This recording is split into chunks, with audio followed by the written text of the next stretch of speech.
Hello दोस्तों, आप सभी का स्वागत है आपके अपने YouTube channel gratitude learning academy में। दोस्तों आज से हम लोग शुरू करने वाले हैं झारखंड, ठीक है। और इससे पहले जो है लगभग 10 या 15 वीडियो झारखंड से रिलेटेड दे दिया गया है, उसे आप लोग देख लीजिए। वो बहुत ही ज़्यादा इंपॉर्टेंट वीडियोज़ हैं, ठीक है। वो जेपीएससी और जेएसएससी दोनों के लिए ही इंपॉर्टेंट है। जैसे कि आप लोगों को पता होगा कि अभी जो है रिसेंट में क्या है कि बहुत ज़्यादा न्यूज़ में है कि जेएसएससी का जो एग्ज़ाम है वो होने वाले हैं और फॉर्म अब आएगा, ठीक है। तो तैयारी अभी से ही शुरू कर दीजिए आप लोग।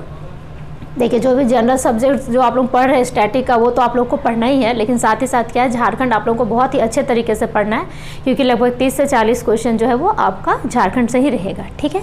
तो चलिए हम लोग पढ़ते हैं आज झारखंड के सदान के बारे में, ठीक है। देखिए यहाँ पे टॉपिक लिखा हुआ है झारखंड के सदान। आज हम लोग देखेंगे कि सदान क्या होते हैं, सदान वर्ड क्या है, इसका हम लोग अर्थ को समझेंगे, ठीक है। तो चलिए शुरू करते हैं क्लास को। झारखंड के गैर आदिवासी मूलवासी को क्या कहते हैं? सदान कहते हैं, ठीक है। झारखंड में अगर हम लोग बात करें तो 32 जो जनजातियां हैं ये तो हैं ही, ठीक है। इसी में से क्या था कि 8 जो जनजाति है वो है आदिम जनजाति। आदिम जनजाति पे जो है वो आदिम जनजातियों पे भी वीडियो, मेरा एक वीडियो आ गया जिसमें असुर के बारे में पढ़ा दिया गया, और कुछ आदिवासी छूट गए हैं तो उसे भी धीरे धीरे कंप्लीट करा दिया जाएगा, ठीक है। तो चलिए उससे पहले हम लोग सदान के बारे में पढ़ लेते हैं। तो वैसे यहाँ के मूलवासी जो क्या हैं, आदिवासी नहीं हैं, उन्हें हम क्या कहते हैं? सदान कहते हैं। अर्थ ये हो गया कि इन 32 जनजातियों से बाहर के जो लोग हैं उन्हें हम क्या कहेंगे?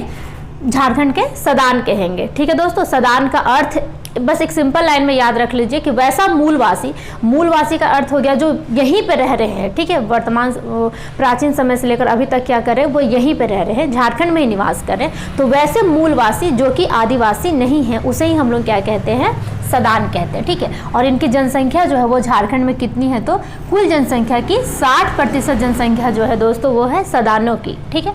और अब यहाँ बात करते हैं इनकी भाषा क्या है।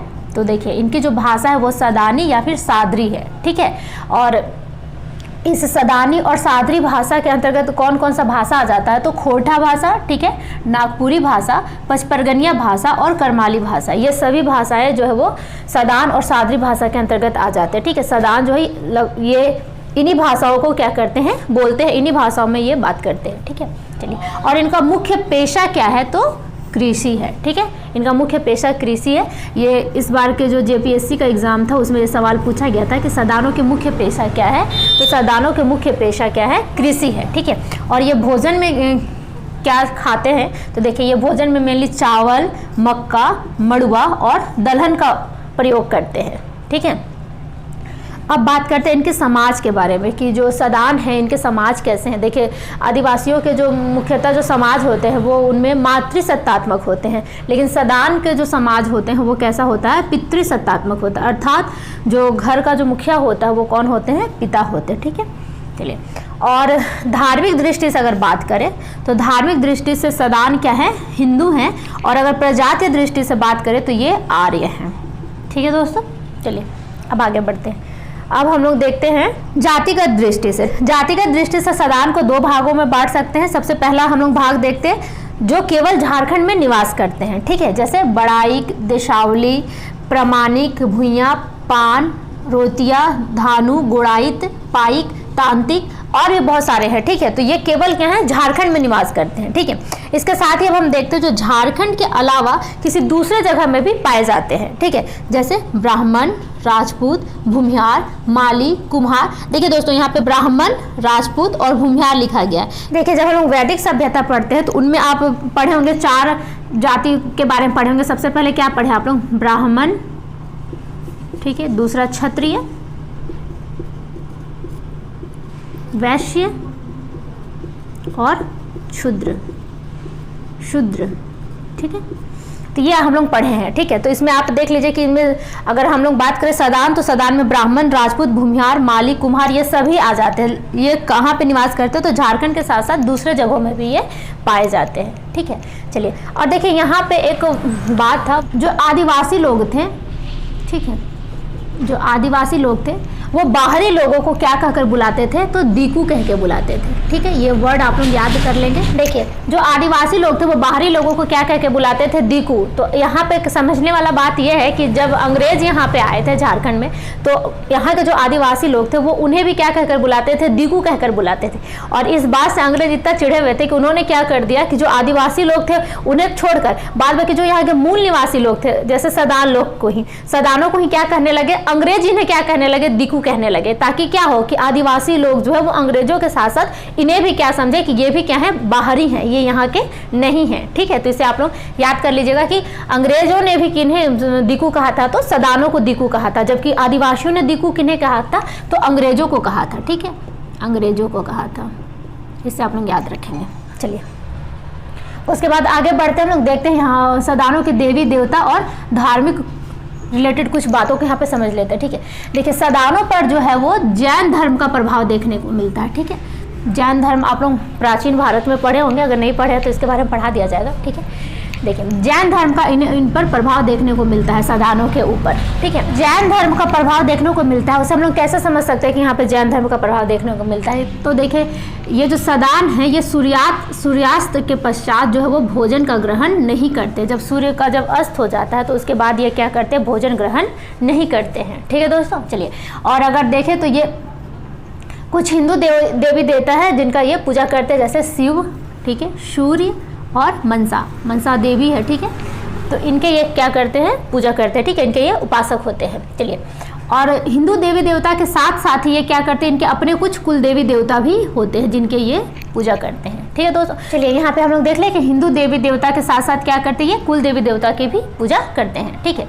और देखिए दोस्तों चेचक, हैजा, ये जो महामारियां हैं, चेचक और हैजा जैसा जो महामारी है, इसे सदान कहते हैं कि ये देवी का प्रकोप है। अर्थात जब देवी माँ गुस्सा हो जाती है तो इस तरह की चीज़ें होती हैं। ठीक है, ये इस तरह से इसे मानते हैं और इसी मानने की वजह से क्या करते हैं, ये इस चीज़ को शांत करने के लिए शीतला माँ का पूजा करते हैं। ठीक है, शीतला देवी की पूजा करते हैं। रांची में भी शीतला माँ का मंदिर है। ठीक है, आप लोग जानते होंगे।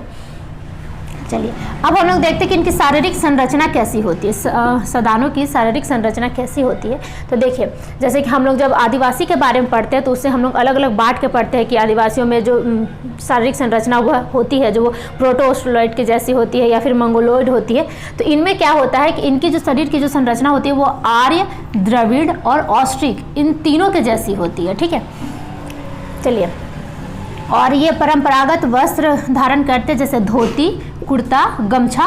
ठीक है, और कुछ परंपरागत आभूषण भी ये धारण करते हैं, जैसे खासकर महिलाएं। ठीक है, आभूषण तो महिलाएं पहनती है। ठीक है, पोला, कंगन, बिछिया, बेसर, करण और कंटिका। ठीक है, चलिए अब हम लोग देखते हैं त्यौहार। जिस तरह से आप लोग यहाँ पे देख लिए कि जो देवी देवता है ये हिंदू देवी देवता से भी समानता रखते हैं और इनके अपने कुल देवी देवता भी होते हैं। उसी तरह से इनका जो त्यौहार होता है उसमें ये हिंदू त्यौहारों के जैसे त्यौहार ही मनाते हैं, होली, दिवाली, दशहरा, काली पूजा। ठीक है, इसके साथ साथ कुछ आदिवासियों के द्वारा जो मनाए जाने वाले त्यौहार है जैसे सोहराय। ठीक है, सोहराय और कर्मा ये सब तो आदिवासियों का जो है वो सबसे प्रमुख त्यौहार है। तो सोहराय, कर्मा, टूसू ये इन सभी त्योहारों को भी मनाते हैं। मतलब हिंदू जो त्यौहार मनाते हैं उसके साथ साथ ये आदिवासियों के भी त्यौहार को मनाते हैं। ठीक है, और जैसे कि हम लोग पढ़े थे कि आदिवासियों के भी जो गांव जो होते हैं उनमें जहाँ पे वो निवास करते हैं वहाँ पे अखरा पाया जाता है, तो इनके भी गांवों में क्या पाया जाता है, अखरा पाया जाता है। ठीक है, देखिए दोस्तों यहाँ जो सदान है वो तो आदिवासी नहीं है, लेकिन यहाँ पे रहने के क्रम में उनकी जो बहुत सारी रहन सहन की जो चीज़ें हैं वो आदिवासियों से भी क्या करती है, मेल खाती है। ठीक है, चलिए और कुछ इंपॉर्टेंट देख लेते हैं सदान और आदिवासी में क्या अंतर है। देखिए सदान जो है वो समुदायी होते हैं जबकि आदिवासी क्या होते हैं, कबीलाई होते हैं। ठीक है दोस्तों, और ये गैर जनजातीय और मूल निवासी होते हैं। और आदिवासी क्या होते हैं, जनजाति होते हैं, साथ ही साथ क्या होते हैं, मूल निवासी होते हैं। ठीक है, और सदान क्या करते हैं, स्थायी स्वभाव के होते हैं। ठीक है, जबकि जो आदिवासी होते हैं वो घुमंती स्वभाव के होते हैं। कैसे स्वभाव के होते हैं आदिवासी, घुमंतु स्वभाव के। लेकिन अभी ये मेनली देखा जाता है ये घुमंतु स्वभाव के अब नहीं होते हैं, अब ये भी क्या करते हैं, स्थायी निवास करने लगे हैं। ठीक है, तो चलिए दोस्तों, उम्मीद करते हैं कि क्लास अच्छा लगा होगा, और कुछ अगर दिक्कत है, कुछ डाउट है तो आप लोग कमेंट करके बता दीजिए, उसे भी क्लियर कर दिया जाएगा। और आप लोग भी टॉपिक बता दीजिए पहले से कि कौन कौन सा टॉपिक पर आपको वीडियो चाहिए, तो हम उसी तरह से तैयारी करके आप लोग के बीच में वीडियो लाएंगे। और दोस्तों, आप लोग से उम्मीद करते हैं कि जो रात में 9 बजे से लाइव सेशन जो चलता है, जिसमें कभी मैथ तो फिर जो प्रैक्टिस क्वेश्चन होते हैं वो दिए जाते हैं, तो उसमें भी आप लोग जुड़ रहे होंगे और उसका भी लाभ ले रहे होंगे। तो उसमें भी आप लोग जुड़े रहिए और ज़्यादा से ज़्यादा चैनल को लाइक करिए, शेयर करिए और अपने दोस्तों के बीच में इसको बताते रहिए कि इस चैनल से जुड़ने के लिए, ठीक है। इसमें अब तैयारी जो है वो जेएसएससी का करवाया जाएगा अच्छे से, ठीक है। और मैथ का तो आप लोगों का तैयारी हो ही जाएगा इससे। चलिए दोस्तों, तो फिर मिलते हैं नेक्स्ट वीडियो में, तब तक के लिए धन्यवाद।